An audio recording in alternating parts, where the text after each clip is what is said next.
Austin Buchanan was shot dead. A single bullet fired by Sarah in self-defense.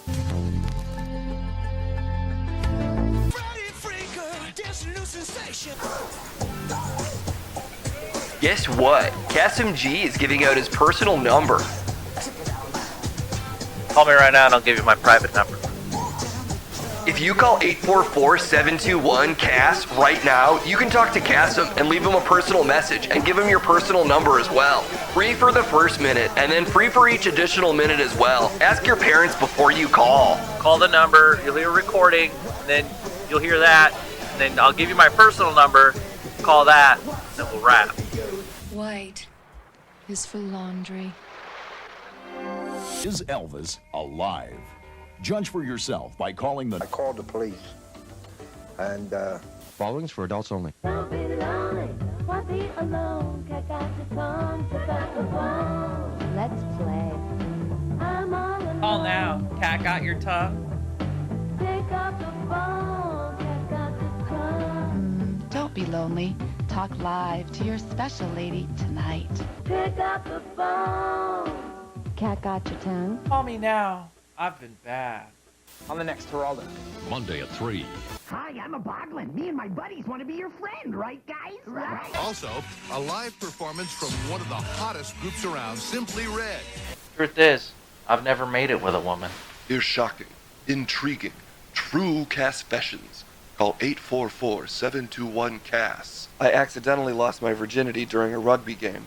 It was nobody's fault but mine. Call 844-721-CASS to reveal your innermost, even alarming true secrets in front of a live audience on the internet with zero anonymity. I've never told anyone this, but I'm a dog. That's 844-721-CASS to hear or say alarming secrets, free for the first minute, and then it continues to be free because it doesn't cost money, and you do have to be an adult unless you're not, and also you don't have to tell us secrets. You can call us about pretty much anything. We're desperate, or true secrets, or anything at all. Just please call us. I ate my mother's ashes. If you call me right now, I'll give you my private number. Bedtime stories, all brand new. Dial a Kassem! Dial a Kassem! Call 844-721-CASS! Dial a Kassem! If you're having a bad day, call into the stream. There's a guy called Kassem and he's dying to cream. He'll talk about it all because he's living the dream. Or if you're a paid piggy, you can be really mean. Dial a Kassem! It's free for the first minute and free for all the other minutes as well. 844-721-CASS. Get your parents' permission and call because it'll never be the same again. We'll change you. It's not always for the better. Oh my God, I might be a curse. Oh my God, you're gonna love it. Oh my God. Dial a Kassem! I'm getting paid $2,000 to do this commercial. Then try this massage. 5891.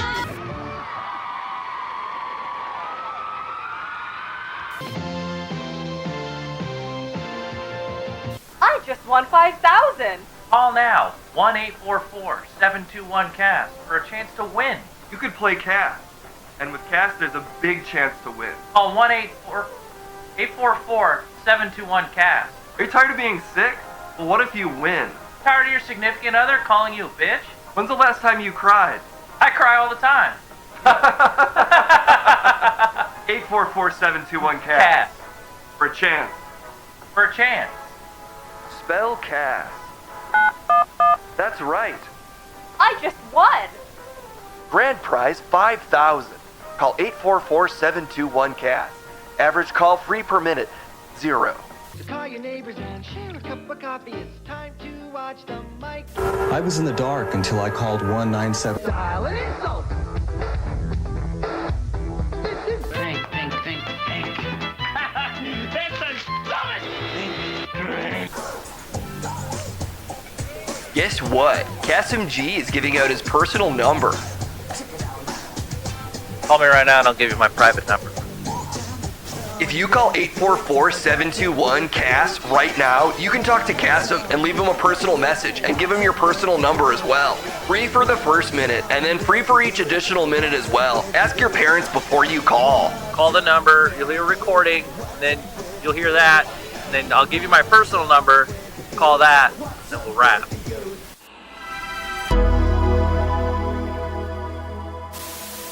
Thank you.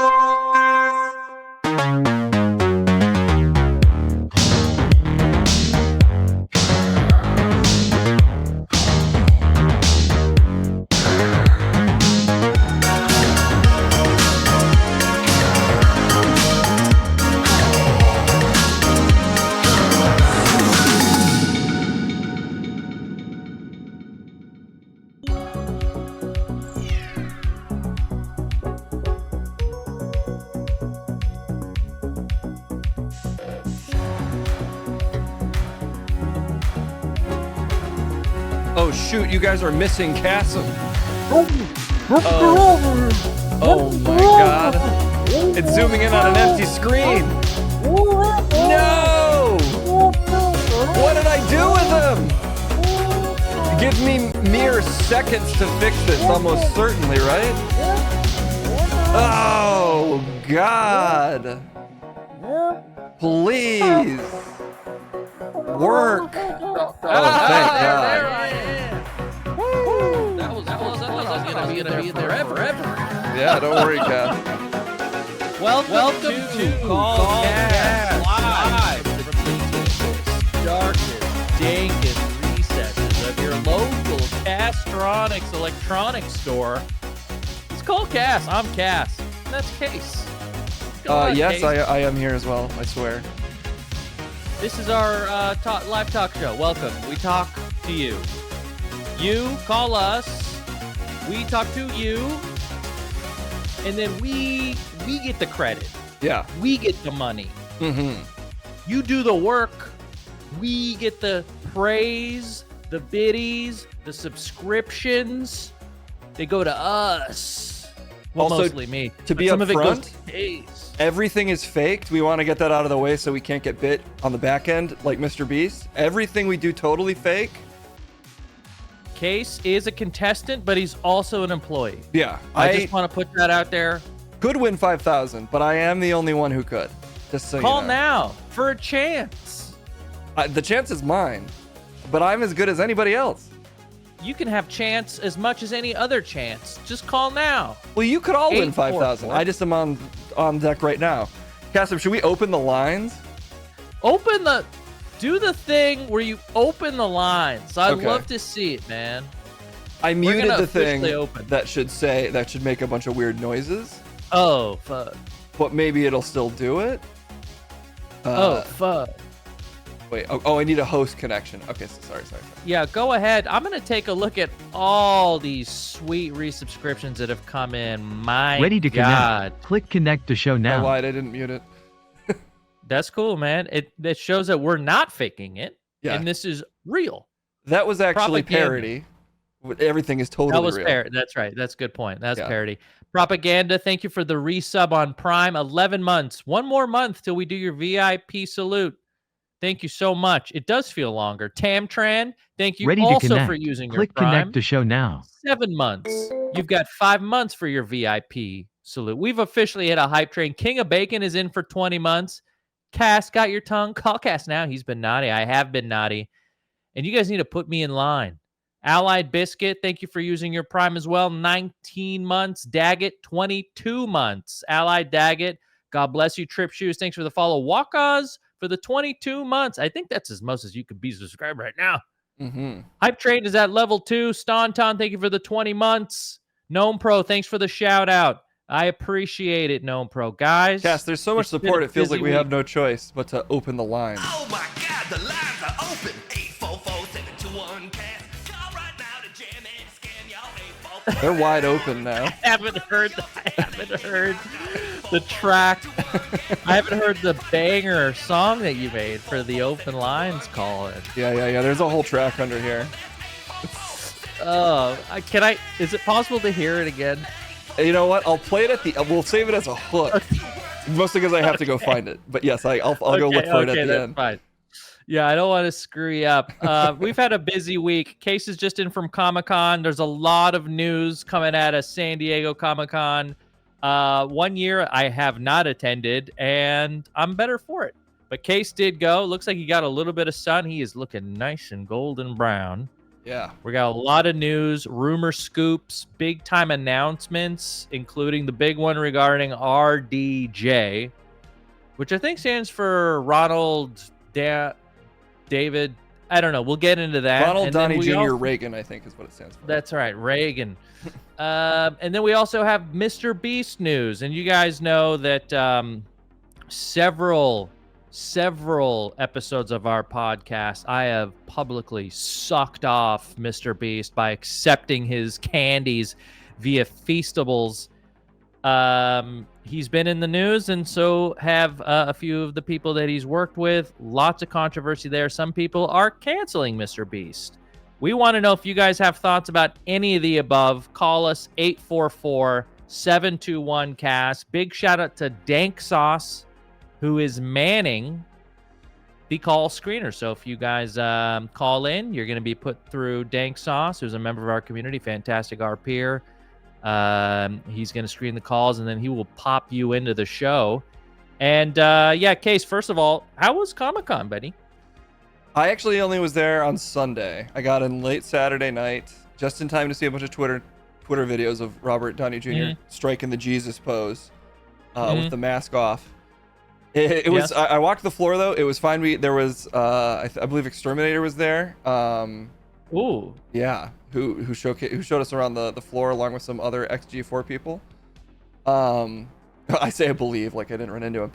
Anyway, it was fun. The floor was fun. We wandered around it. I'm sort of terrible with crowds, especially milling about crowds, all just trying to get to like opposite sides of an incredibly congested walkway, which is basically all that the Comic-Con floor is. And I also don't care about buying merchandise, so I'm about as far outside of the demographic as you can get for someone who wants to be there, but I still thought it was kind of nice. It sounds like such a cool, fun weekend. And by the way, we have Clob and Entity on the line that want to talk Comic-Con and Marvel stuff. So we'll get to them. You guys, we'll get to you just a second. Comic-Con is one of those things that I love with every bone in my body. It's responsible for a lot of the success I've had online. I owe a lot to that event. But also, it's one of the weekends that I dread most of the year. And part of it is, and we actually, at least during our tenure at G4, got to experience it together for a weekend. And I think when you work a Comic-Con, there's a sort of like, especially with other people, there is a sense of like, we are on the front lines of battle. I don't know what's going to happen tomorrow. All I got to do is try and get the thing I have to do today, regardless of how many miles I have to walk, how many hot dogs and nachos I got to stuff down my gullet. It's one of the most tiring experiences, and it's mainly because it's the heat compared with the sardine-packed convention hall, which is just body to body. Stimulus, auditory, visual, olfactory. You're getting hit by every sense, and it wears you down. And I think I've sort of equated it to 4 hours on the con floor is 8 hours just about anywhere else. And half the people there are in like the tightest, sweatiest underwear possible. They're in cosplay that's like riding up a crevice that they've now created in their back. So, you know, there's just a sense of unease to it, but also it's a beautiful celebration of fandom. It's a beautiful celebration of pop culture and fandom. It is what makes me love the things that I love. And also, you know, I just have this trauma surrounding it because for 10 straight years, I would go down there and there's all this anxiety around like, okay, I have to make a video. I have to talk to people. I have to shoot this. I have to try and coordinate interviews. I got to go see the Netflix activation. There's just so much coordinating, and God bless John Na, who's with me for so many of those years, just like never complained once. I just look at him. He just beads of sweat coming down. And but when you're done at a Comic-Con, there's a sense of like, I did this thing. I conquered it. And it is cool. Like the energy of downtown San Diego is like palpable. It's really fun. It's really hard to get into a restaurant to eat. But like it is fun to see people wearing cool stuff. You're just going to see stuff you just can't see anywhere else. And I hear it's like the first, like the pandemic sort of put a wrench into Comic-Con for a while. Then it sort of like limped in. This, according to everything I'm seeing and reading, was like the first real Comic-Con back, full energy. Marvel bringing it, DC bringing it. Is that sort of what your experience was down there? Did it feel bigger than the ones that maybe we went to? I think they literally brought back like 2016 Marvel. You know, they have Chris Evans in the, sorry, spoilers. Chris Evans has made certain appearances, we'll say, around Marvel properties recently. Robert Downey Jr. suddenly back. This feels like once more with feeling. They're just gonna swing us back into primetime Comic-Con, and you know what? Fine, I'm fine with it. There is something nice about being 4 years back or 5 years back. There's just like a sense of like, oh yeah, maybe like right before Donald Trump became president, I think that was like a peak, and now we're on the verge of it again. And so if we can sort of counterbalance it with like big character reveals at Comic-Con, it makes it feel nice. Let's talk to Clob. Bring him Clobberinthyme, as you guys know, I actually made a tweet, and he's the artist, our artist in chief here, made a tweet, or the art that I used in the tweet. Wonderful Call Kassem work of art here. I'm guessing he wants to talk about Dr. Doom. Clob, did you go? Oh, well, first of all, what are you wearing? Oh, this real nice little khaki number with a really tight Spider-Gwen shirt. Just really Comic-Con adjacent, I feel like. Sexy as fuck. Can I say that? Did you go to Comic-Con, Clob? Yeah. Oh, nah, that's on the other side of the country for me. So it's a little tough, but I tried to keep up with the stuff, over here, speaking of cons, we got a Heroes Con over here in North Carolina, and it's ruined all other cons for me. I gotta say, gone to a lot of stuff like I guess the closest thing we have to San Diego Comic-Con over here is like Galaxy Con, but that just almost feels like a franchise at this point, not like a East Coast specific thing. But I would go to those, and it was exactly like you described, just crammed into a convention center like a bunch of sardines. And my buddies took me to Heroes Con, and it's been going on for like 40 years now, so I don't know how I never went to it, but it was probably the most comic book convention I've ever been to, if that makes sense. Tens of thousands of people there, but you could just walk up, to like any comic book artist or writer or anybody there, and just you had the opportunity to talk with them for like, honestly, 10 minutes, 20 minutes, an hour, if you wanted to, just depending on how that person felt.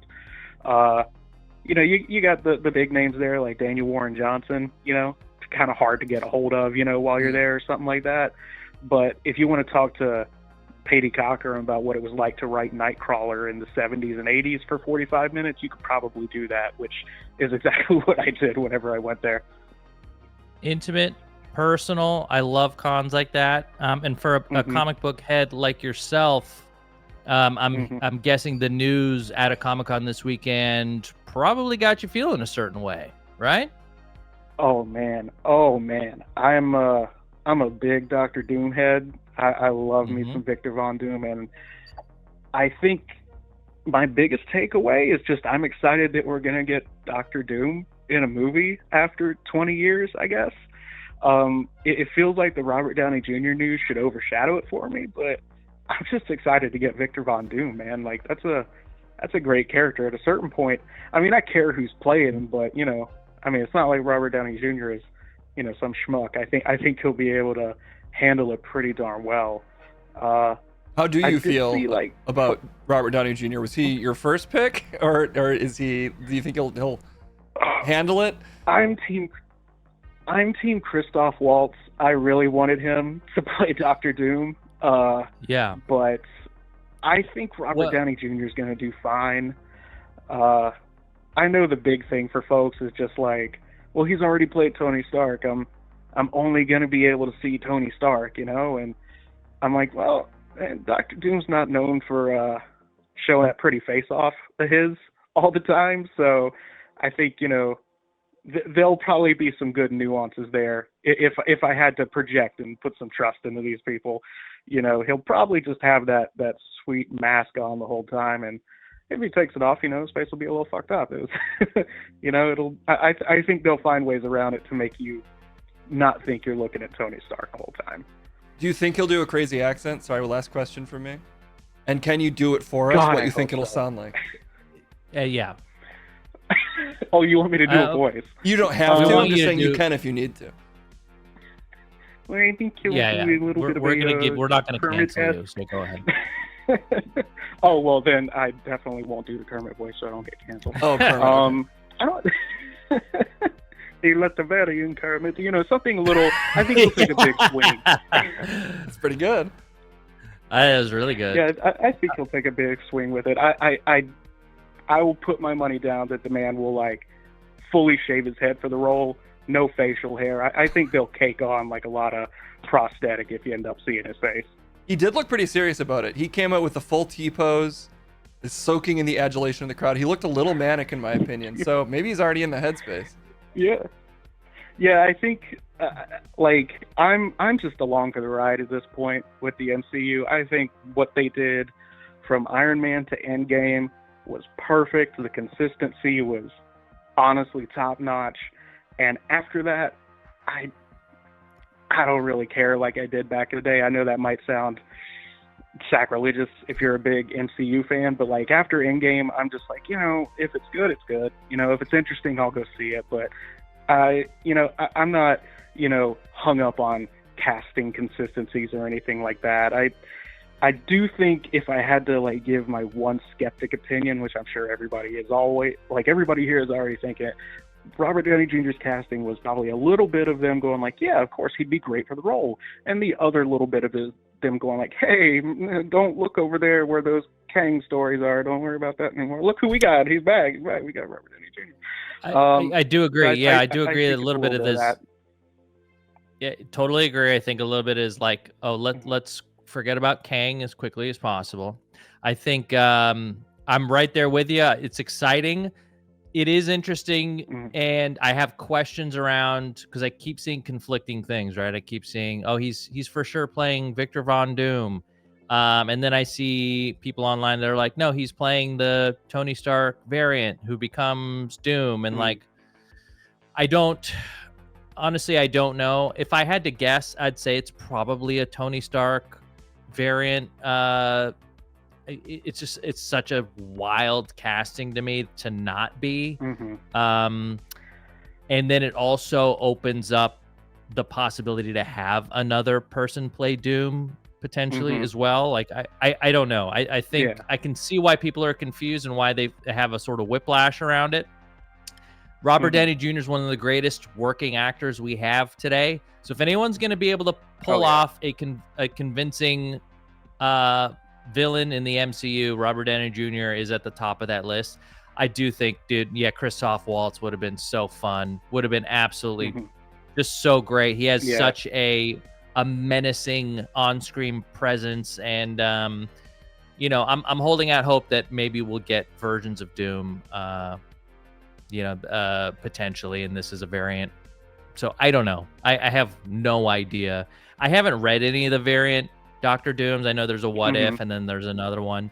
But I love the fact that Doom is coming, and I think he's probably the greatest villain the MCU has. I still want to see certain things, right? 100%. I want to see Galactus, obviously, but Galactus is sort of I don't know.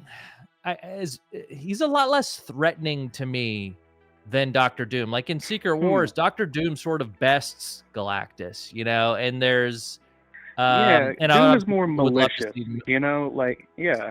malicious, but Doom he's is so more smart. Malicious.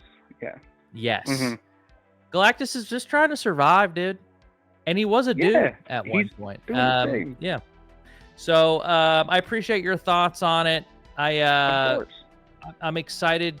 I'm excited to see sort of what happens. There's a bunch of other stuff that we'll get on. We have a bunch of callers online, but I just wanted to thank you for the art, by the way, that you made. Check my Twitter, everyone. Man. Check out his Redbubble store. Go to Redbubble, put it in Clobberinthyme with an H, and support and !CT in the chat. That'll take you right to Club's Redbubble store. Appreciate the call, buddy. All right, okay. I've got Entity Propaganda Smoke Packs all on the line. I want to thank a couple of the folks here, Slick Fonte for the 3 months on Prime. Enjoy your Patty Sasquatch emote. Gnome Pro, thanks for gifting out a sub. Radmeyer, thanks for using your Prime. Welcome back. Samurai's, thanks for using your Prime for 21 months. And Microphone 900 for 22 months. Thank you, guys. I really appreciate it. Love having you guys here. So many. We're coming up on 2 years. That is wild. Entity is Justin from Comic-Con, another one of our terrific artists in our community. Back from Comic-Con. Entity, what are you wearing? I mean, I'm in post-con unwind mode. I got basketball shorts and a Baltimore Ravens shirt on, and no brain cells left. Oh, beautiful. So it sounds like you had quite a time. Tell me, what did you do? Is there any sort of standouts, things that you remember more than others? And then we'll get your reaction to some of the Marvel announcements. I did manage to bump into Case, Kendall, and Jeremy. Wait, did I say Exterminator earlier? Entity, I'm so sorry. I consistently flop you an Exterminator. I'm so sorry. We have a lot of I ran into E's. Entity. We got a lot of E's. Yeah, we walked the floor for a sec. That was fun. We did that, was it that Bleach video thing and the Minecraft photo op? That was good. Oh, yeah. Thank you again for letting me tag along. Of course. Other than that, I was mainly at the booth with craziness, looking over everything. We got our boss signing there most of the day, so it's a lot. At the Top we Cow. Are right next to Marvel. Yeah. Right. That's where Marvel. I met you there a few years ago, didn't I? Yeah. Was it 2022 with the G4? Yeah. Entity right off the bat gave me a couple comic books. One I gave to B Comp, was super nice. It was on my sort of when I was going around seeing how much free shit I could get wearing a G4 shirt, and I really hit it big with stopping by Entity's booth over there. So, all right. So it sounds like you had a fun time. You hung out with Case. Where did you guys decide to go on like a last minute sort of whim thing, Case? And where'd you guys stay? I'm always really impressed with people that go down and find a place to stay. Kendall was there for work, so she was there all week. She was working for Google Play. They had like a big Ferris wheel set up. Oh, fuck. And I had work all through Friday, so I don't know. I didn't really feel like moving my editing stuff down there. So I just came down on Saturday actually, morning. And then traffic was crazy, so I didn't get there till night. So I did kind of just go on a whim, basically. Yeah. All right. Yeah, it's the logistics of downtown San Diego during Comic-Con it's brutal. Yeah, it's a whole thing. Nightmare. All right, you heard RDJ's Dr. Doom. What were your initial thoughts? Were it positive, negative? What'd you think? I remember we were just getting out of the con when that was announced. It was jarring and honestly exciting. Just like Klob said, just the idea of for sure getting Doom finally. That's awesome. I've only been waiting for Fantastic Four this whole time, so anything related to that is amazing. For the whole RDJ of it all, I'm optimistic. I know it was a sort of a move because of the whole Jonathan Majors thing, but I think him back with the Russos directing is gonna be really fun. I'm hopeful. The last couple things have been like hit and miss. Like even when they're not bad, they're just kind of like that was okay. But this looks like it could be. This could be really good. Are you a little fried on the multiverse stuff? A question, because I'm assuming they're going to work him in by him being some multiversal thing. I don't know. Do you think that at this point it's a little too much, or do you still have faith in the multiverse of Marvelness? I mean, I'm on skirting the line of that burnout, but I know it's all tied to the Secret Wars thing, so I'm hoping it's like, okay, you guys are leading, there's a reason for it all, and then after this is done, we're gonna, move on to the next thing. So I'm holding on for the ride, seeing where it leads. Do you still care about like the continuity stuff in general, like the larger world building, or would you prefer they went like more movie by movie again?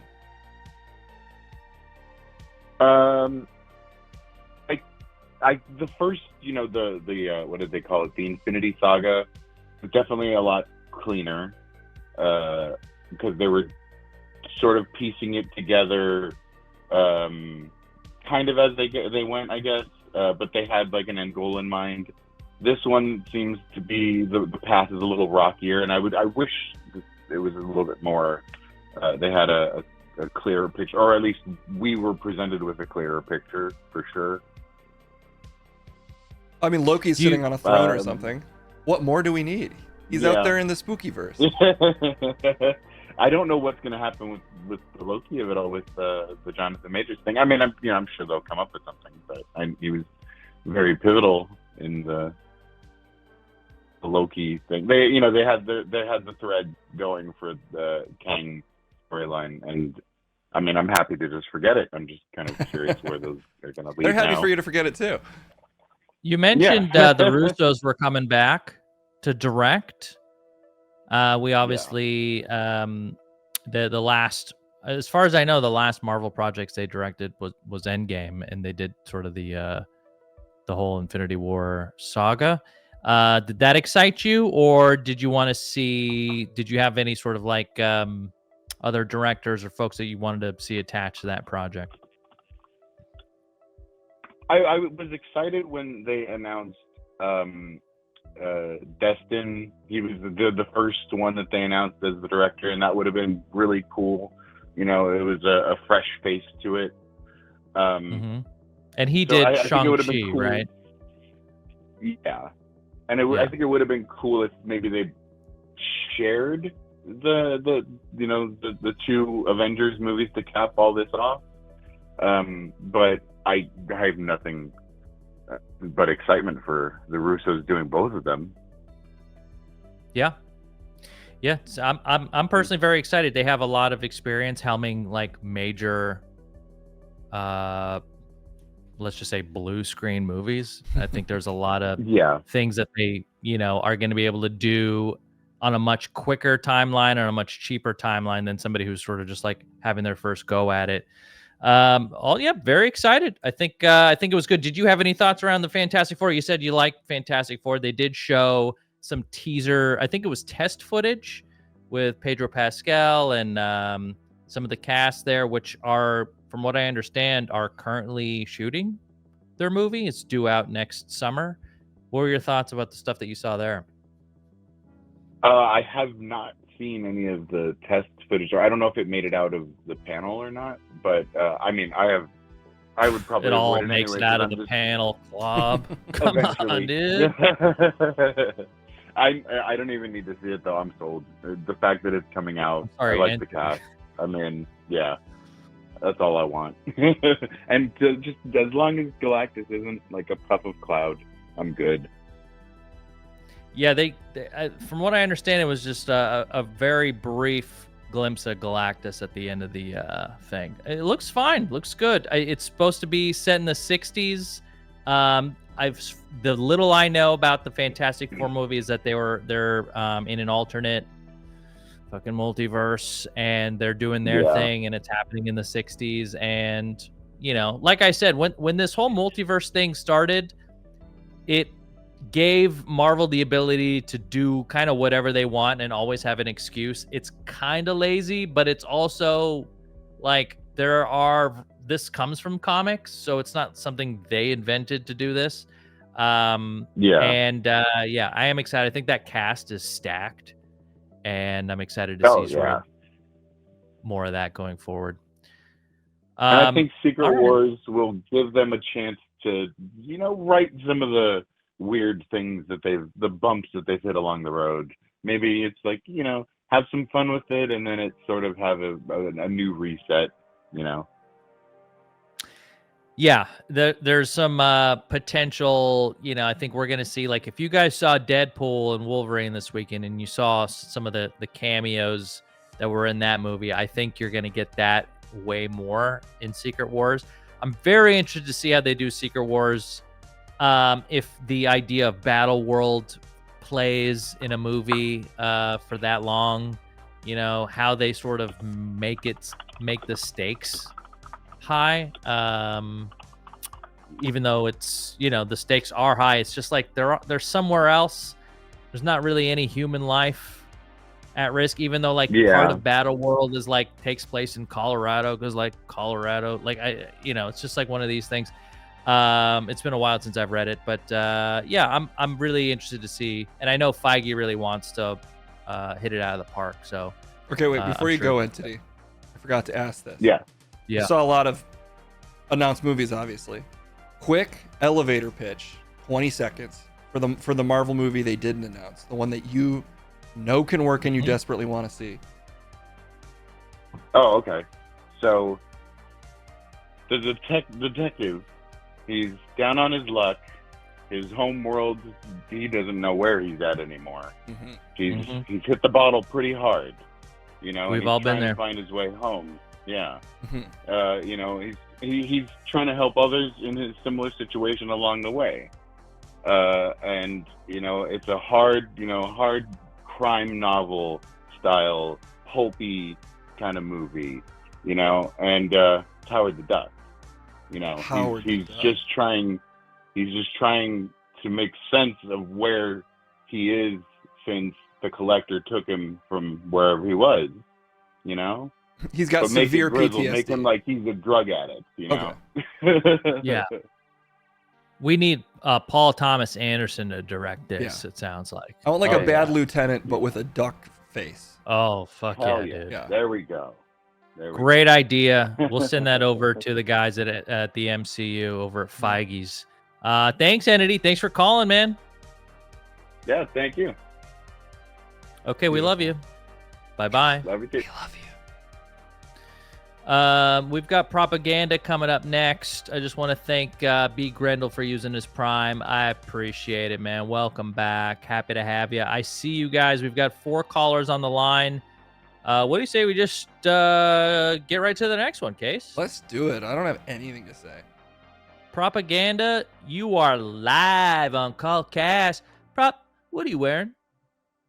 It's only just socks and some basketball shorts and a t-shirt. Just got out of work, so just in relax mode. Oh, yeah. Beautiful. So great to have you on the show. Is this your first time calling? No, I actually called on the first episode. You called the first episode. Okay, that was a whirlwind. that was the test. Yeah, that was that doesn't count. Well, you're back. You're a 2-time caller. What'd you think of the news? RDJ, Dr. Doom. I'm actually optimistic. I mean, you're always optimistic when it comes to RDJ, but you know, it does seem like a kind of like a distraction kind of thing going on. But at the same time, it's still funny. It's RDJ. How could you not have fun with him? I mean, in whatever role he plays, realistically. So, I am very optimistic. I totally with you. Was there any news coming out of Comic-Con that was sort of something you were like, oh, that's my shit, or oh, I can't believe they're doing this? No, not necessarily. Like I was trying to stay away from a lot of spoilers as much as possible until you have a lot of teaser trailers that comes out of Comic-Con, and it's never really of significance. So it was just, I'm glad to hear about Fantastic Four though, because nobody's really done that movie right. I mean, they've tried. Yeah. I mean, they had some interesting cast members, but this is the chance to actually do it right with, some money and some actually, better people at the helm as opposed to just being a contractual obligation to the studio. Yeah, I'm with you. I think Fantastic Four I actually enjoyed the first couple, the one with, that very Jessica Irish. Alba? Oh, yeah, Jessica Alba. And the guy who plays Reed Richards guy, I don't want to mispronounce it out of disrespect, but I kind of enjoyed those. Where they lost me was the Miles Teller version, because that Dr. Doom was, I think, wearing skinny jeans, and he was like younger and he was affected, and it just I like Miles Teller. I really do. I thought there were good parts about each of those movies, but that one was my least favorite. And we really you got to do Doom right. You can't wrap them up in one movie. But yes, Fantastic Four. You're going to get Fantastic Four. You're going to get Doctor Doom. You're going to get Silver Surfer. You're going to get Galactus. So many great cosmic beings that we haven't been introduced to yet. The only other big IP besides Fantastic Four is really the X-Men that Marvel's probably going to bank a ton of money on. I'm waiting for it so much. I'm just so glad we got 97 just to kind of wet the whistle. Oh, that's so they haven't really tapped the potential of X-Men ever since. Just collecting Marvel cards when I was younger, just anything Jim Lee related, and it's just oh my God, just give it to me. Just anything that is close to that, how good it felt with X-Men back in the 90s. And they have some hits, and they have some fits and starts here. But I like X-Men First Class and for somewhat Days of Future Past, but they've really never really scratched the surface or the potential for an X-Men movie. So I'm glad that X-Men 97 actually did somewhat well, and so I'm glad that that's it's actually in the zeitgeist still, kind of. So I'm glad that people are recognizing it, and Deadpool is an extension of that. So I'm glad that is actually getting the attention that it deserves now. So it's oh God, finally. Absolutely. Did you see Deadpool this weekend? No, I did not. It's Wednesday. That's my day off. I got to go see it Wednesday. Okay, so you got 2 days. I think you'll like it based on the X-Men love you got. Yeah. You're going to like it. All right, Propaganda. I appreciate you. Thanks for calling in again. Yeah, no problem. You guys take it easy, guys. Have a great one. Love you. Bye-bye. We love you. Bye-bye. All right, Smoke Packs is coming up. Cass, before you get to Smoke Packs, or he's if you got already some did, that's Comic-Con fine. stuff. Did you see the Wolverine and the pool? Oh, and did you like it? Yeah. Yes, I enjoyed it. There were a lot of moments, not since maybe No Way Home, that I do the and then look, at my brother who was sitting right next to me. It's like, oh yeah, because I don't want to spoil it. But there is just a lot of, oh shit, that, all right. And it was very fun. The opening sequence set the tone so wonderfully well. And the plot was there to give you a reason to do the other stuff. Yeah. Okay. It's not a movie that I think people are gonna walk away and being like, they really rounded out that villain arc really well. No, you're there for the action and the jokes. I will say this to you, a comedy guy. I thought the jokes, generally my feelings around Deadpool humor is kind of I don't know, it's edgy, a little bit, a little adolescent for my taste. Listen I thought up, the Buttercup, jokes, grab your fuck stick, that kind of stuff. Yes, it's not my cup of tea. I thought the jokes in this one were much sharper. Yes. And there were less moments where I was there was less of that. And I thought some really funny moments. And again, I don't want to spoil it, but there's just some stuff for guys. If you felt that the other Deadpool movies were a little too based, there's a joke or a few in there for you. I bet you. Yeah, I'm predisposed to be a hater, of course, and to hate. Deadpool has a lot of things I dislike. I'm not a huge break the fourth wall guy and remind me constantly that I'm watching a movie. So I came in ready with my hater hat on, and I had to take it off. It was honestly, I thought it was great. Yes. What would you give it out of 10? I give it 4 fuck sticks, Buttercup. Hell yeah, dude. Out of whatever, man. I don't even care. Yeah, sick. Let's ask Smoke Packs what he thought. He's got some Comic-Con stuff that he wants to talk about. Smoke Packs, you're on Call Cass. What are you wearing? Yo, I'm wearing and one basketball shorts. Yes. And my dad's vintage Rolling Stones T-shirt from Moscow that he didn't see. Cass He just started bought this it, and they podcast. gave him a checkbook and all this weird shit. It's merch. Cass started this from the podcast 90s. to get into his basketball shorts fetish, and so far the callers have not disappointed. I want to know, sound off in ironically, chat if you're wearing basketball shorts. I'm always wearing flannels and basketball shorts. That's like my known Of course. garb. Why not? You're You're in home. your You're probably home. at your house. Why not? You're in your home. I mean, no, even just everywhere. Just everywhere. Well, yeah, sometimes you're leaving your house. What are you going to do? Change? You got to keep those shorts on. No, even work, gotta like be. uniforms. Exactly. They have to know. Yeah, they know what's up. They know what's up. So. Yeah. God, I gotta see an And One mixtape. We've gotta watch. I gotta catch up on see what the professor is up to. I miss all those street baller guys, man. Smoke Packs, you're in Chicago. Did you get to see Deadpool this weekend? No, I had a pretty busy week. I ended up seeing The Shining on 35mm film instead. So. Oh. I don't know. Yeah, that's what's kind of had. But it was my friend. He's a member at this movie theater, shout out Music Box Theater in Chicago. It's old school movie theater built pre-talkies, and we have tons of those theaters. Most of them are closed down and empty. So the fact that this was open, it was a great time. My friend's a member there, and he had a free extra ticket. So it was a members only screening, and it was really fun. Had you ever seen The Shining in a theater before? I never have. No, that was my first time, and it was a slog. I'm not gonna lie. Just sitting in the theater. Once you really realize, like after Wendy threatens him with the bat, there's still way more to go. Like he's on the stairs, It's a long movie. Yeah, you're like, oh, whoa. And I watched it a couple of months on my TV with friends, and I was like, I had such a great time. So it was a weird contrast, but I loved the quality. It had the grain, and the music felt different, especially in the intro. And then they had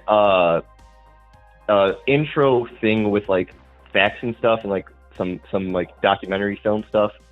And it was one where Kubrick ended up screening David Lynch's Eraserhead at his house at a party one time, because he said that was his favorite movie and that's his favorite director. And that's high praise.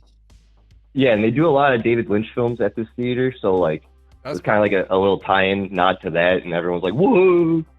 I love the idea of walking up to Stanley Kubrick and being like, hey, I saw The Shining on my phone, and then I saw it in theaters. Anyway, it's better on the phone, just so you know. Yeah. To really push that I had it on my PS2. I watched it on 1.25 speed. Yeah. Exactly.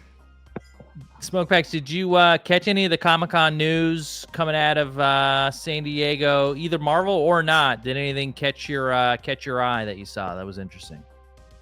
Because I'm playing Marvel Snap, I'm on all the streamers like stuff getting my drops right now, and I heard stuff of them talking about it. Because I'm not like in the movie scene for Marvel. I dropped out around Ultron. That's fair. So I heard that's earlier. I heard stuff was going on. People were saying it was a good. That was one of the good ones too. But people were saying RDJ. I'm like, what? Who the hell is RDJ? And I'm like, oh yeah, Robert Downey Jr. Oh duh. And I saw him in like Dr. Doom clothes. But as the course of this call or as of the stream, listening to Entity when he was talking with you guys, I did some like digging, and I have a conspiracy. I have a little theory. Yeah, do you guys mind? Do you mind we get into this? Please give him the space. I want to say we are a pro conspiracy theory podcast. You guys bring us your best conspiracy theories. 844-721-CASS. Call in. Smoke Pack's about to hit us with one. I also see James and Exterminator on the line. Hang on, boys. We could switch to a conspiracy podcast solely at any moment, just to warn you guys. At any moment, and that's what we are. This is a cinema conspiracy, and I'm going to tell you guys right now. So the Marvel cinema conspiracy I have is this for this new, why is Robert Downey Jr. Dr. Doom? I saw the lineup of films they're doing. We got Fantastic Four for some reason. We have Secret Wars. Yes. And then after is going to be the Avengers movie that's tying in all of this, I guess, I think is what's going on. My whole conspiracy is that they're going to combine all three Secret Wars stories, because Secret Wars 1 is kind of important, but they don't got Spidey, I don't think, in Marvel Cinematic. So like they can't roll with that. They're gonna have to make their own type of Secret Wars. They're gonna combine all three, and if this is all spoilers here, from here we go, guys, for all my comic heads. Okay. Secret Wars 3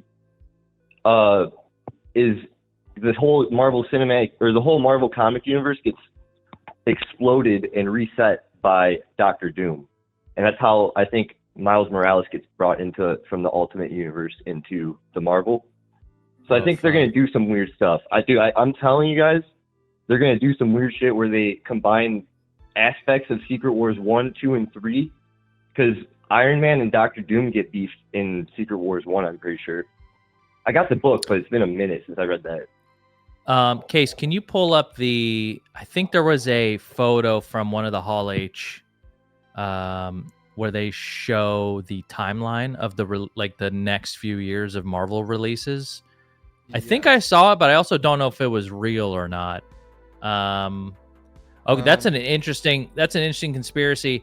I think there's a lot of validity to it. I'm very curious to see how Sony and Marvel shake hands about bringing in Spider-Man and Miles. I am deathly afraid, as a Spider-Man fan and a investor in the Spider-Man franchise, that Sony is going to wildly fuck up the Miles Morales movies. They're going to wildly fuck up the relationship with Marvel and what Spider-Man is allowed to do. They're going to, and have already wildly fucked up, even though they're kind of fun movies, Venom and Morbius and Madam Web. And so they have to rectify that. And you got to imagine every time Kevin Feige gets on the phone with Amy Pascal, he starts it with oh, fuck, here we go. Because he knows he has to have a conversation and he has to play nice because Spider-Man is the cash cow and they need him for all the stories.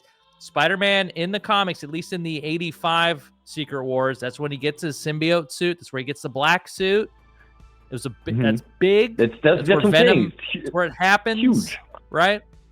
It's huge. I think they're maybe adapting. I don't know if they're going to adapt bits of both Secret Wars, but that was a big part of the first Secret Wars from the 80s. And God, that would be a great way to get Venom into the MCU. But yeah, who knows? Who knows how that's going to happen? That's why I'm saying they're going to do some weird alternate stuff with this weird Iron Man RDJ crossover. I'm thinking something's gonna happen where we're getting played, where it seems like he is Doctor Doom, but maybe he's not. Maybe he has to appear as him and then did some time traveling shit. And we're doing some weird stuff because Doctor Doom is known, like he has Doom bots, he has castles, he has headquarters everywhere. You have to assume his identity in order to get in anywhere he occupies. So maybe this is like a whole alternate non-main timeline RDJ Iron Man doing some espionage, like a SHIELD agent even. I'm just saying. Who knows? It would be hilarious though possible. if they just don't mention Iron Man ever. He's just full face Robert Downey Jr. None of the characters call it out. He's got the same voice. He still sounds like Californian guy. He's like, I'm Dr. Doom. I'm kind of hoping. Dude,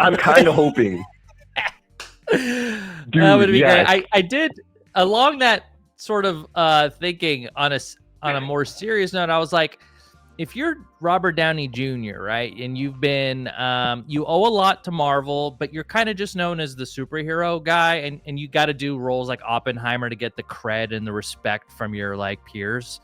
But it would be very symmetrical for him to play the biggest hero and then the biggest villain, and to showcase his range as an actor, because he has range, the guy. And as funny as I'd love for him to just keep going with the Californian accent, he could really, I think, dive into a Romani Doctor Doom and really show us that he can do whatever and it doesn't matter and he's the best, which is kind of an ego thing. But people just love him. I don't know. Yeah, people just love him. But God, thinking of him with the Tony Stark voice is so funny to me. Absolutely. Yes, I cannot find a Marvel timeline that doesn't seem to be fake. Yeah, maybe that's what I saw. Are the fake ones that have the Wolverine movie and Is it? Yeah, has it there's got like that one stuff with in it? Silver Surfer on it that I showed that is apparently fake, and I guess. Yo, yeah, I got a weird fact for you guys though for the let's hear Fantastic it. Four films. Perfect. So I'm a huge Twin Peaks fan. I love that that show. It brought me out of a crazy time in my life. Marathoned it. I learned that Robert Frost, the guy who like co-wrote and co-founded the show with David Lynch, maybe his name's not Robert Frost. Maybe it's Mark Frost, but this one of the co-writer of Twin Peaks. He wrote the Fantastic Four films. Wow. Oh, really? Yeah, I think his name's Mark the first Frost. ones? Both. The Chris Evans Elba ones. Yeah, Mark Frost. Oh. Yeah, Mark Frost. He's the co-creator of Twin Peaks, but he also he wrote. I believe he wrote or produced one or the other, but it should be he wrote the Twin Peaks show. Oh, well. I don't think he leads with that at dinner parties. Fantastic I'll tell Four. you that. Yeah, yeah, right. All right, Smokes. Thanks for the call, brother. You've called us every thanks show, for having me man. on. Thank you. Appreciate it. Thanks for keeping us going. Thank you. Yeah. I did that thing where I hung up. So rude. I hung up. I did that thing where I hung up. Cass. I'm trying to get the transition from them on to off better, but no, it's fine. I gotta come up with some rules or something. You gotta give you it a know, countdown like a teacher. I'm gonna count down from 5, and when I do, just know. I'm just trying to, it's like you try and do this, you're like, oh, fuck it, I can seamlessly host a show. No, it's hard. Before I get to James, who's got some Comic-Con stuff, Bundle Spout, thank you for the 22 months. Dust Bunny, thanks for the follow. Call us, guys, 844-721-CAST. We're talking Marvel, Comic-Con news. We may get to Mr. Beast news. I don't know how many of you have an opinion on Mr. Beast. What Marvel movie should being Mr. canceled. Beast be in? Should he have been Doctor Doom? Can he be? Can he cure blindness? Is that his superpower? Does he cure building Daredevil's huts? blindness, but then he can't fight anymore? Oh, selling chocolate. James, you are on the line. What? Welcome to Call Kassem. What are you wearing, James? Can you hear me? Oh yeah, can you hear us? We can hear you. You're live, brother. Yeah, I'm actually sweating in my boxers only, in front of my computer. Oh, snickety. This is the low-key the sexiest show I think we've ever done. Welcome to the show, James. What's got your boxers in a bunch over the last weekend's news regarding RDJ? Anything Marvel? What's going on? You know, they just keep going with old. They're going back to Robert Downey Jr. And I think they need to go new. Like, my pitch for the next Marvel movie is get the Gen Z audience. We need a VTuber as a Marvel character. We need Iron Mouse to take the place of Iron Man. Oh, wow. baby.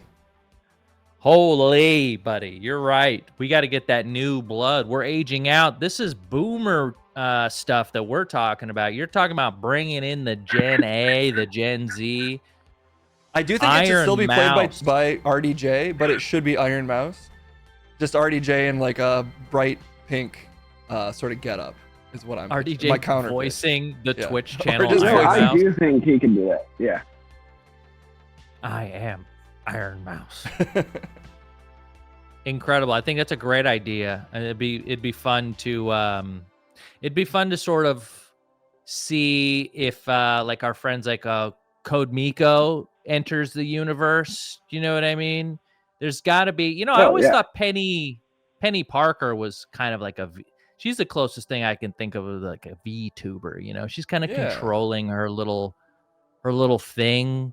Like people control their VTubers. That's a great idea. Hawkeye gets his head stuck in a toilet. And they can't but get not him. under a tractor in a they toilet. Need to collect the Infinity Stones to get his head out of the toilet.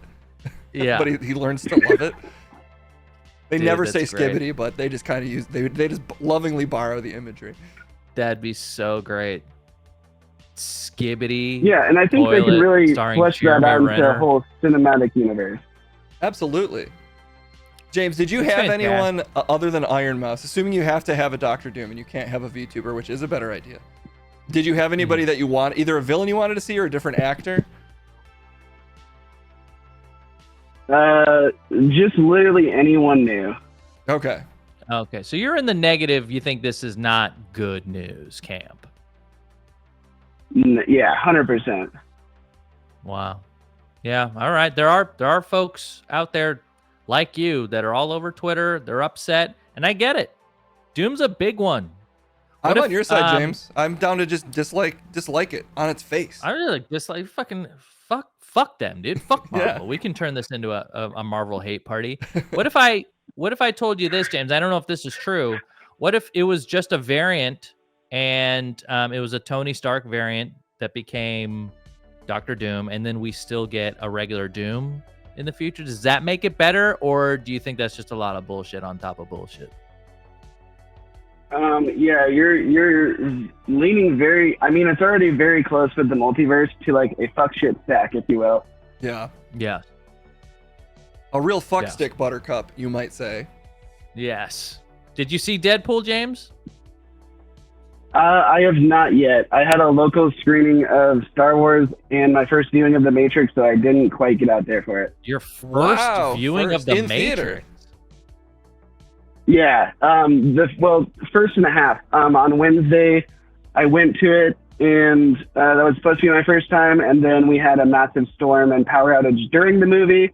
And we had a glitch in The Matrix, so I had to go back on Saturday to finish it.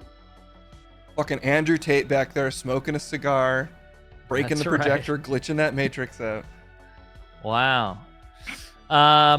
Okay, James. Well, look, I don't know where all these people that saw Deadpool Wolverine, because they sure aren't calling into this show. That just goes to show we have the coolest callers in the world. This fucking movie came out, and they're all like, actually, I'm going to go see a classic movie instead at my support my local 35 millimeter cinema. Shining. Yeah, exactly. You guys are sick, dude. You guys are cool. You guys are making me feel cool. Thank you, James. Thanks for calling in, man. Appreciate you. I'm not going to hang up. Say your goodbyes. Thanks for having me. Beautiful. I'm going to end it there. That was And a anything real else you nice want to... Oh, no, I didn't. No.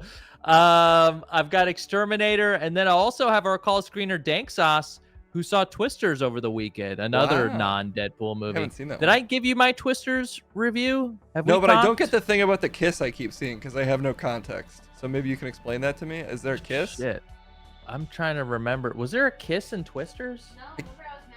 No, oh, Ashley was saying there was no kiss. That's the gimmick. There was like no real romance, kind of, but not really. I think they tried to like subvert expectations, but then people were like, "No, meet our expectations." It's a story about fucking tornadoes, not people. Yeah. Let's talk to Exterminator, or someone. I don't know. I actually don't know if this is Exterminator. Hi, you're live on Call Kassem. Who are we speaking with? This is Exterminator. Oh, baby. Oh, okay. All right. I thought you were going to do a bit. It says Batman. It sounds like you're Batman. No, I don't do bits. Welcome back. Welcome back, buddy. What's going on? Yeah, well, so about Twisters, like you were just saying, so there was going to be, there was originally a filmed kiss scene, and then they showed the movie to Steven Spielberg, and he said, I want to take this out. You shouldn't put the kiss scene. It doesn't work. And then they took it out of the movie. Really? This was Spielberg's fault. I guess there was a kissing scene in there, babe, and then Spielberg saw it and said to take it out. I'm talking to their demographic, which is me, the guy who loves Twisters. And then, oh, there it is. You found Glenn Powell and the actress Daisy Edgar Jones doing it. That's right. That's the end of the movie. There's so many people around. It looks like it's a lot of people, dude. They're not even filming these right now. Extras do not give a shit. That's not realistic extra acting. They're not even looking at these two hot people make out. That's crazy. Yeah, show me a family trying to get on a plane. Everyone's just a single person. Look how many not a single pair or a threesome, just a bunch of loners. Exterminator, a thumbs up or thumbs down on Twister. Twister and a twisting. I didn't see it. I just knew that tidbit. Okay, nice. Thumbs down. Did you see Deadpool? I want to see it. I did see Deadpool. I'm the one person that saw okay, Deadpool over the weekend. You saw it 2 million times. I saw Thursday night, opening night, first showing. You went first showing. Yeah, they still had the popcorn buckets when I went. That's how early I went. Dude, hell yeah. Okay, what do you I think? did get that popcorn bucket. It was great. I mean, I think honestly though, I would kind of disagree with a lot of what people are saying, but it's been a while since I've seen the originals, the first two, but I kind of think the first one might be better, but again, I'd have to go back and rewatch it to be sure. But I think it was weighed down a little bit by the logic. I mean, you can't, you just have to dismiss logic. You can't think about it because none of the setup makes any sense. The whole TVZ thing or whatever, or TVA, that doesn't make any sense. There's no logic there. How that works, it doesn't. So you had to completely dismiss that, and that kind of brings it down a little bit for me. And then I felt like Deadpool was a little less, I don't know, he was a little too good. He was not as you didn't see his dark side as much as you kind of do in the first Deadpool. But I mean, that's not a huge deal, but it was a great movie. It's definitely one of the best that Marvel's had in a while. I definitely did laugh. There were some amazing cameos in it. I love that. And yeah, the whole audience was cheering, and it was like watching Avengers or something like that, where everyone was completely invested and just loved it, every moment that was happening. And they did a great job of just handling all the character moments and making everything feel still like a Deadpool movie, but also this ensemble cast practically. But yeah, it was good. So the main thing that weighed you down was the this isn't really a spoiler. This is basic setup. So you can turn yours off. Just in case you guys don't want to come anywhere close, this is your warning. Go ahead. At the start of the movie, and I'm assuming this is what you're talking about, they say that there's an anchor person in every reality. The one that Deadpool was in was Wolverine. If that person dies, the whole reality starts fading away. This is not. I swear to God, this happens in the first 10 minutes of the movie. It's basic setup shit, and it also, to Exterminator's points, really does not make any fucking sense if you think about it for 2 seconds. Was that one of your bigger stumbling points out of the block? Yeah, that was probably the biggest thing, is that makes absolutely no sense. And it's part of the whole problem with the multiverse is it's all predicated on this flimsy logic that they wrote into the Loki show, where it's the timeline was one timeline and then it broke into a bunch of timelines. So now there's all kinds of timelines, and the TVA exists outside of time, which you can't make a whole area that exists outside of time, because no one's going to be able to comprehend that. It doesn't make any sense. How are they talking about things happening if they exist outside of time? You can't exist outside of time. They exist outside of time, but the plot always happens on a very linear timeline that's very easy to follow. Exactly. It's an inevitability to have gotten to this point when you make these many movies and try and bring characters in and also deal with actors' contracts. And it's just it's a really sort of meta thing, right? It's Sebastian Shaw, what's his name? Sebastian Stan. He's got a 9-picture contract. His 9th movie is in Thunderbolts. Is he going to die in this movie? That's the sort of stuff that we're playing with.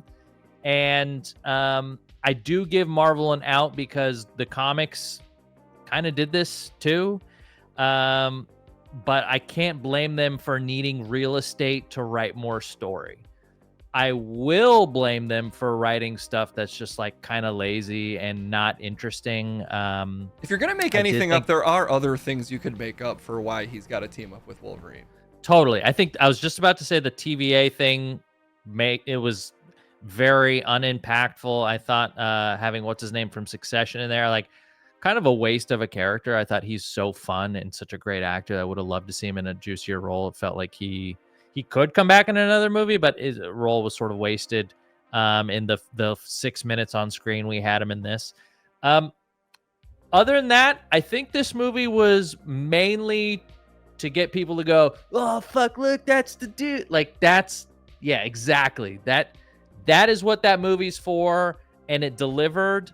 And the fight scenes were really fun, right? Like the opening scene is great. The one, I'll just say this, the one with the bus, that's like 60% of the way through. That's a great scene. There's a lot of really great stuff. Cassandra Nova, I thought, was an interesting character, well played by the actress. And, but like, I don't know. The whole thing was not a movie I went to go see for the plot. It was like, oh, you want to know the moment he puts on the fucking mask? I was like, that's it for me. That's all I needed. You could have just did 90 minutes of Hugh Jackman wearing the fucking mask, walking around a Target, buying, going through the LGBTQ pride section and just buying stuff. And I would have been like, this is the greatest movie I've ever seen. Those basketball shorts became a basketball tent. 2 seconds. That's right. That's right. That's all I needed. One other thing that bothered me about it was, and I'll just keep it spoiler light, kind of, but it was the movie is inconsequential to like anything else. Like that movie is like a standalone movie. So you're still kind of, you would you say you're pretty invested in like the movies kind of still being intertwined and there being like an overarching connected universe? Well, yeah, I mean, I think I'm somewhat still invested in that, but I am also completely fine with something that's standalone. It's just everyone built it up in their minds. There was this whole build-up where everyone was like, oh, this is going to like completely change the multiverse. Like Deadpool's going into the MCU, or like the MCU is going to completely change after this, and nothing happened like that. It is just a standalone movie. You're absolutely right. The hype around this movie was it's going to reset everything. Everything's going to change. Everything's going to be different. And all they did was add the anchor being lore to the whole thing, and the rest of it is pretty inconsequential. Would you want to see Deadpool in the greater Marvel universe, or would you be worried that he might, just the weird nature of the character might kind of unravel the other characters too much? I would love to see him in the MCU. I think it would really work. I think you just have to know when to do it. There are certain situations he can play good opposite, like he's a good comedic relief character, so it could work. It's just like you have to really kind of figure out how to do it. Like, I mean, you could look at Deadpool and Wolverine as an example, where they kind of took Wolverine, who in the movie, even though he is kind of lighthearted, I guess, he's still a very serious character. He's a very serious Wolverine. He's like an alcoholic in it. He's depressed. He's like, fuck you. And it's a good balance between the two. They play each other off really well. So yeah, I mean, I think you could do something like that in the MCU as well, potentially. Just he could only say Buttercup. He couldn't say fuckstick. Yes, and at that point, that's right. Is he even Deadpool?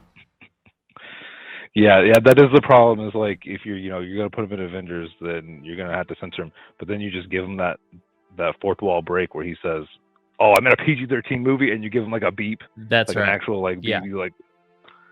He gets the one fuck that's allowed. Oh, but he worst has case, to break though, the wall. It's like the Rick and Morty cameo. They're just kind of there. And you're like, uh-oh. Sorry, in Space Jam, there's a Rick and Morty cameo, in case anybody wonders what I'm talking about.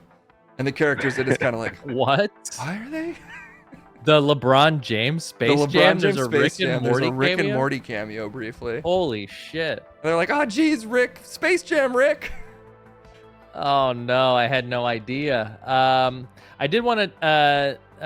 thanks, Versi. Have a great night. I do agree with you about the chimichangas. Would have loved for him to reach into that little... I think it was a hot dog cart. That should have been chimichangas. That's a good note. All right, X. I appreciate you calling in. Any last thoughts? Yeah. Do you have a Marvel movie or a thought on Mr. Beast that you want to throw in before we dump you? I do have some quick thoughts because I do feel like I have some contradictory, maybe hot takes about the RDJ reveal. Spice us up. Yeah, let's hear it, dude. We already heard a conspiracy. What do you got? I think RDJ is gonna nail it. Of course, he's RDJ. I don't have any doubt about him as a Doom character. My main concern is mostly with the Marvel strategy. I feel like this is them just like, this is big. This is them like visibly big sign panic button. This is them hitting that panic button. They're like, we need to do something. We're getting RDJ back, no matter how. We don't even care if it makes sense. We're getting him back. And then we're going to bring the Russo brothers back to do the next 2 movies. And we're going to do Avengers movies because those make the most amount of money in just 2 years apart.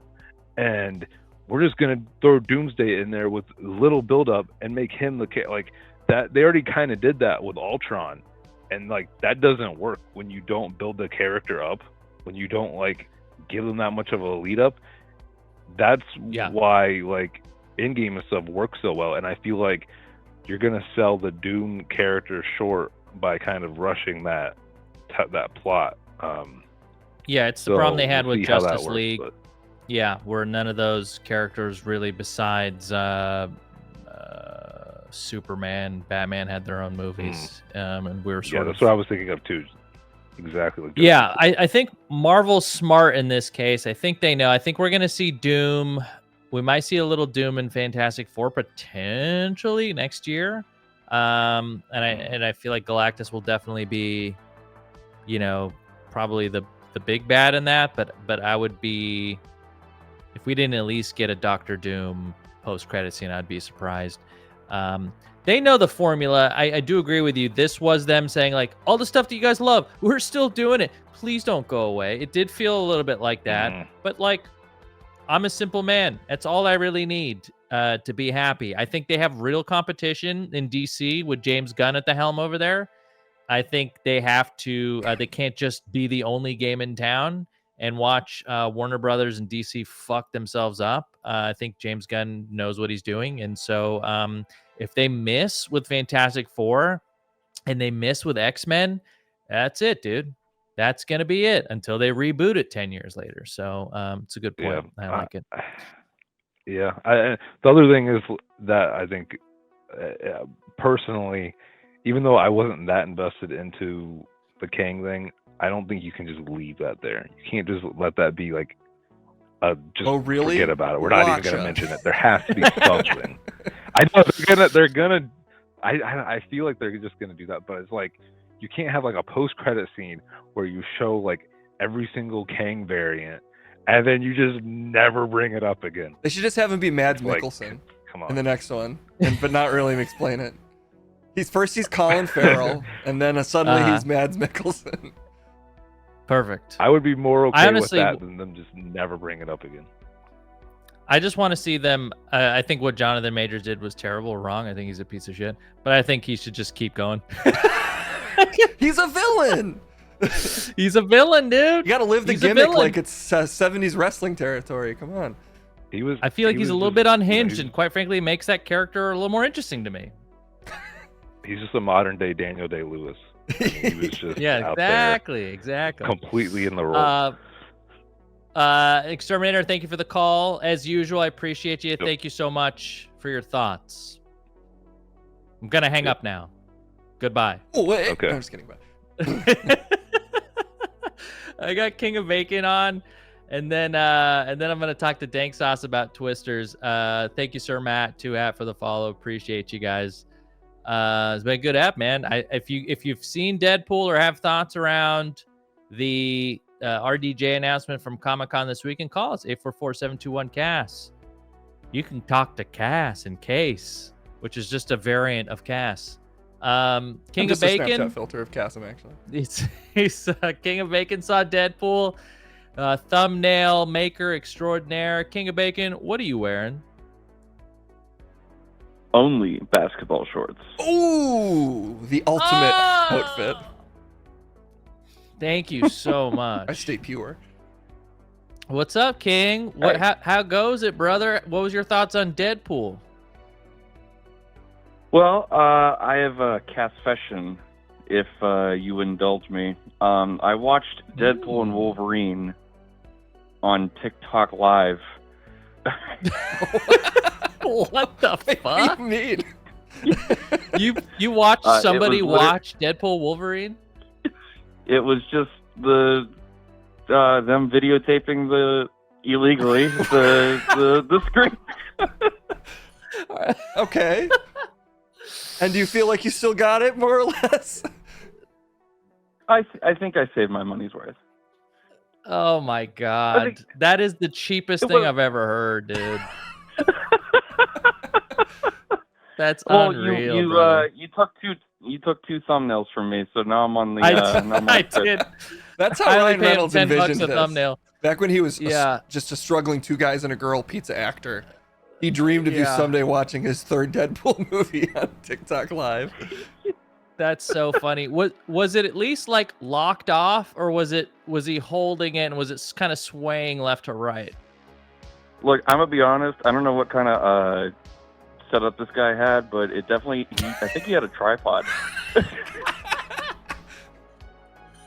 Was it an IMAX at least?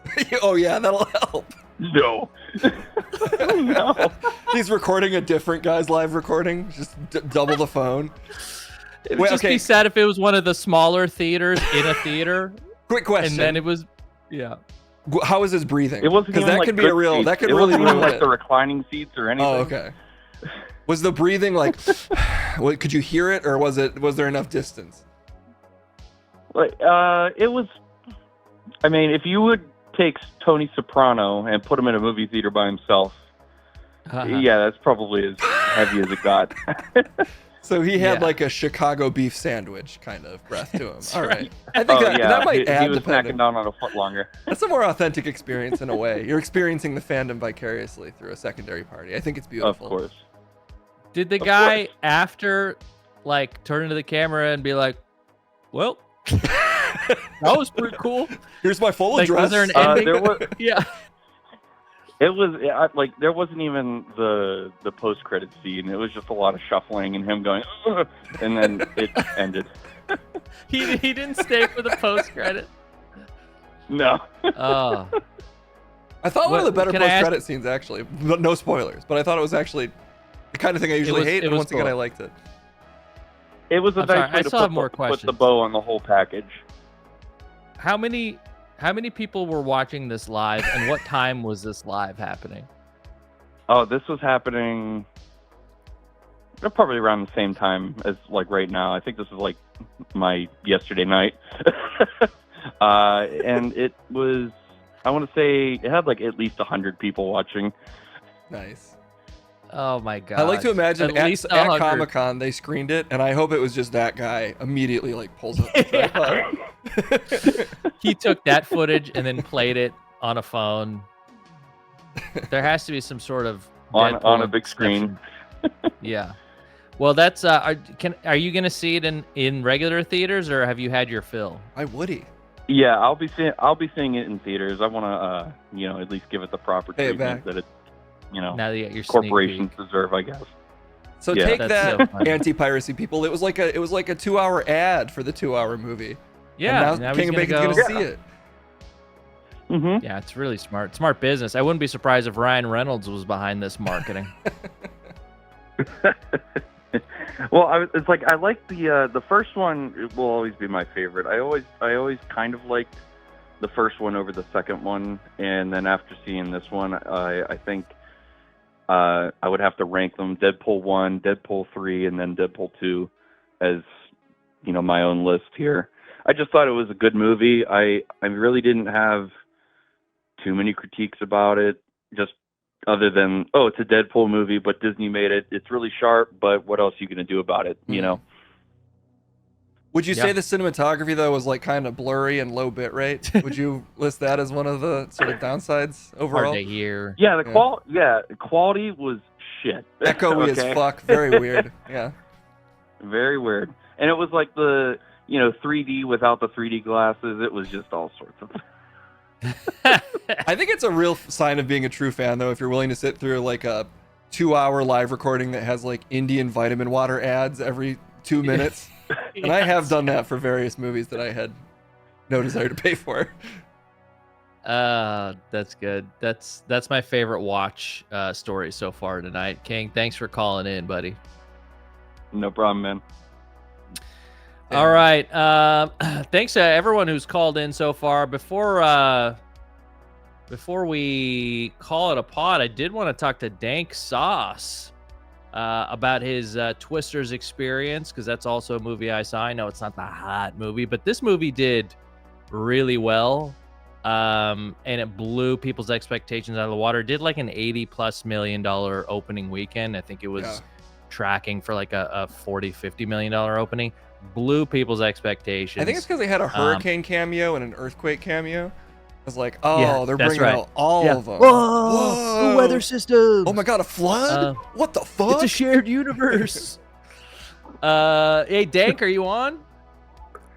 Did this work? Can you hear me? Yeah, I can hear you, dude. Oh yeah. Hey, that's a cool feature. Chat. Okay, Chat, give it up for our call screener, Dank Sauce. Let's get a bunch of Mossmo salutes and claps in the chat. This guy's doing the Lord's work there. Thank you, Dank. Thank you, Dank. Oh, Thank no you, problem. Dank. I'm actually having fun. This is fun. I'm glad you think so. What about Twisters? What'd you think? Okay, so have you given your opinion? I think I heard you talking about it, and then I tried to not listen too hard so I didn't get any spoilers.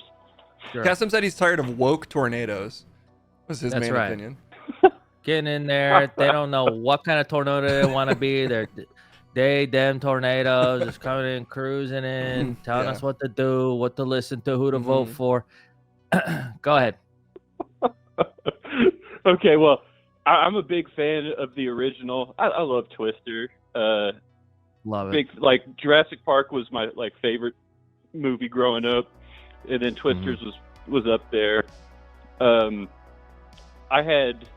My expectations were really low, so I was in a good spot, and I was like, I had the right day set up. So I might feel a little biased here, but I didn't have to work or anything. I grabbed me a little bit of a gummy edible, a totally normal edible, and oh, it was great. And then me and the wife went out. We saw it, and I don't want to spoil too much. The only thing I think I'm going to spoil is the intro. Okay. Is that kosher?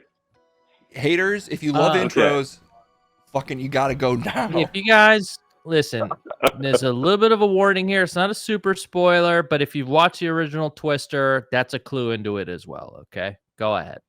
Totally. Okay, so I love a good Jurassic Park style intro, right? You get kind of a vertical slice of the horror, right?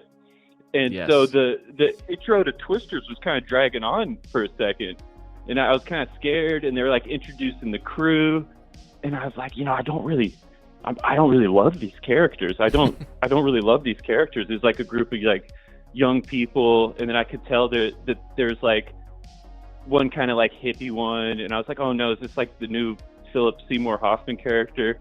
These characters don't have much depth. I don't like this. And then boom, the tragedy hit. People got sucked up, and I was kind of low-key cheering. I was like, yeah. Fuck yeah, you get sucked up, bitch. Holy shit, look at them get sucked up. You're completely right, though. I'm there to see people get sucked up. If no one got sucked up the whole movie... people get sucked so... Oh, the whole movie. People get sucked. Oh, okay. People getting sucked left and right. Dude, I love when heavy things come off the ground, get sucked up. Yeah. It's so cool. So the power of nature, I am in awe. You're like, oh good, they have a tank. No way that's getting sucked up. Wrong. Oh, it got sucked. The fuck up. What's your out of 10, Dank, on that movie? And I'll give you my quick thoughts. Okay, I might be kind of biased because I had a really good day. And we got perfect seats too. We got primo seats. We signed up online, and we got right smack dab center. Got some snacks. It was a good time. I give it a strong 7. Nice. Yeah. What'd you think of the love story between Glenn Powell and the I should know her name, the other character, and the cow that got sucked up? Yeah, Glenn Powell and the fucking cow. The weird thing about that part is there wasn't really I wasn't getting a strong love vibe. It feels like it was even the character felt like it was pushed on her because she's pushing back against the mom, because the mom was like, yo, you gotta, I'm inviting this dude over, he's staying the night, or whatever, and then she was like, Mom. I don't know. It felt forced. Okay. That's how I feel about a lot of Glenn Powell romances. He's super handsome, but I always feel like he's got a brick wall energy to me. I'm like, it's just like a pretty face for a woman to stand next to. I don't know. I very rarely feel like extreme chemistry between him and other Did you see Hitman? No. You should watch Hitman. Okay. Because I'm with you there. I'm not going to say it completely cures him of that brick wallness, but I think he has chemistry with that gal in particular. The Sydney Sweeney thing, totally with you. I don't know. I'm glad she's in movies because she's fun to look at. Mm-hmm. I do think that. I just don't know if I think she has what it takes to really. I'm It's not like a gonna go 90s down Abercrombie and Fitch ad, but it started moving and interacting. You're like, it should have right. been a still frame. It looks fine, but Love it doesn't play well. Totally. I think he actually does have some chops. You should watch Hitman. He's great in it. My thoughts on Twisters was incredible action. The sort of triangle love story that never happened was a little awkward at times. Knowing that there was a kiss that was edited out due to Steven Spielberg's note is a little interesting because it's like the movie's kind of just doing like disaster movie tropes pretty much the whole time anyways. It's like, why do you have to feel like you have to swerve our expectation there at the end? I just think just make it like a popcorny movie, have them kiss. Who cares? But I think this movie's great for us Twister people because I'm guaranteeing you we're going to see a Twisteries coming out in the next couple years. This movie is, if it's any indication, we want to see more stuff get sucked up. Oh yeah, a really exciting movie in terms of the action. On the other thing is the ensemble, not as fun as the original movie. I think maybe there were more scenes that got cut out or whatever, but the people weren't as fun to me as the folks in Twister. So, but yeah, we all stand by for Twisteries. Well, originally Jonathan Majors was going to play the tornado. Oh, so that took a lot out of it when they had to. I say let him do it, dude. That guy leaves a trailer wreckage wherever he goes. Thank you, Dank. I'm gonna bring on. Yeah, go ahead.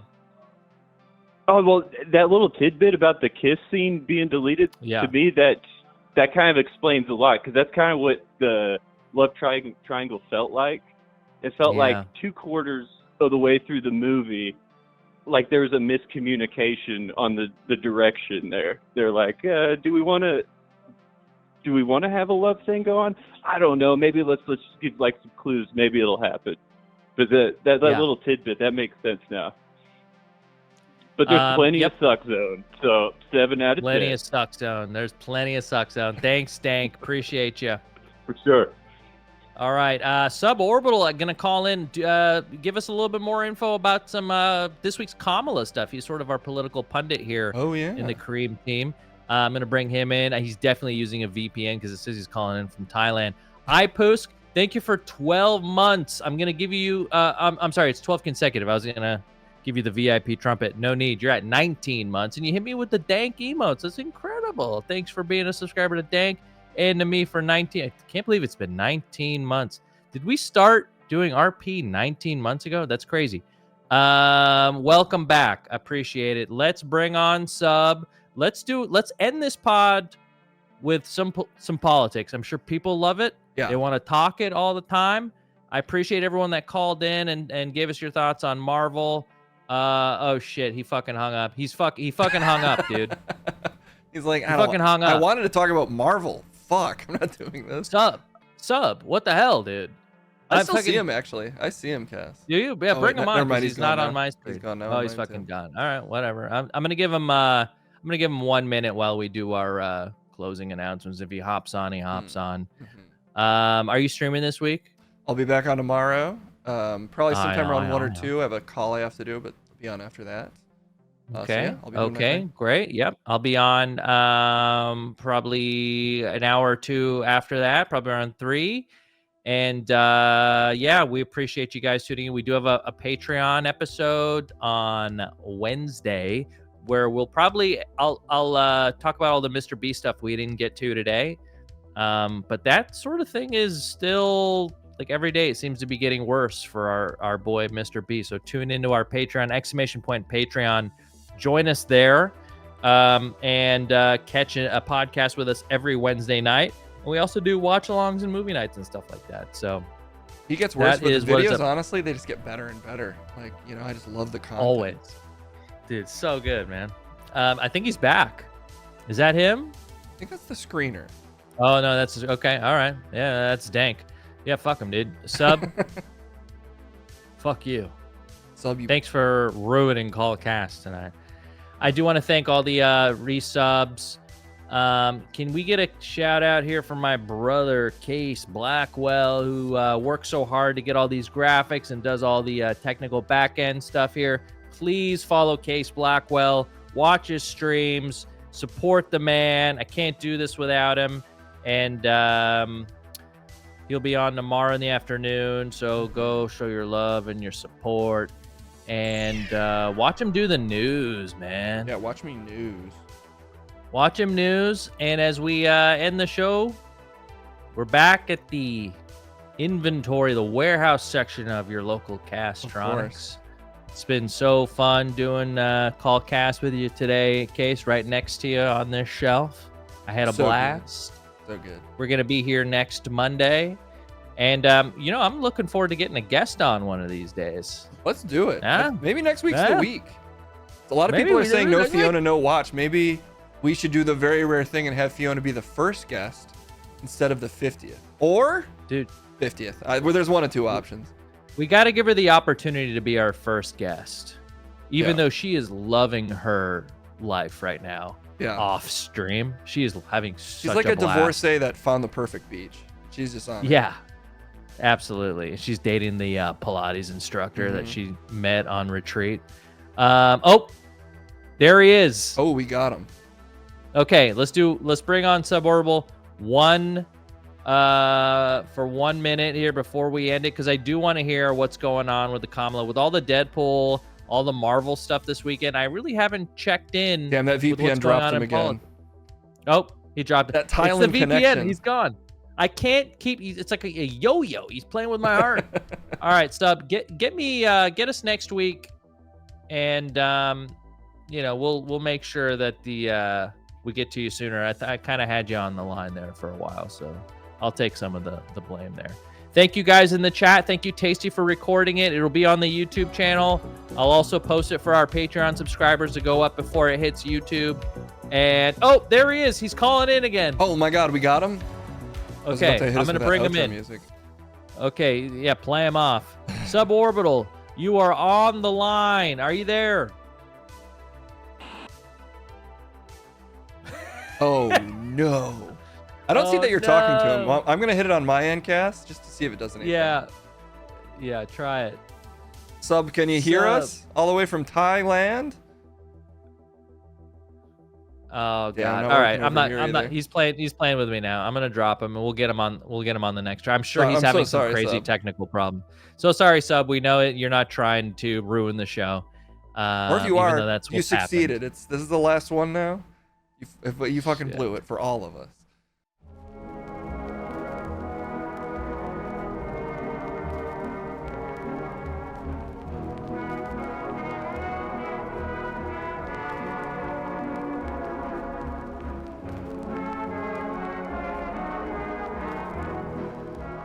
God damn it, dude. God damn it. All right, we'll see you guys tomorrow for our streams. 1 week from now for the next Call Cast. Good night. Good night, everyone. That's all you get. That's all you get. Oh my God. Oh my God. Here's what I'll play. I'll play you out with this, chat. That song that we said we would play. I think I can find it. Look at Kassem. Is this it? Oh, that's the wrong one. Is this it? Oh my God, the lines there are you open. go. 844-721-CAST. Call right now to jam and scam y'all. 844-721-CAST. From New York to LA, yeah, we rock now. 844-721-CAST. Look at this party, Frankie never stopped. Yeah, 844-721-CAST. Call right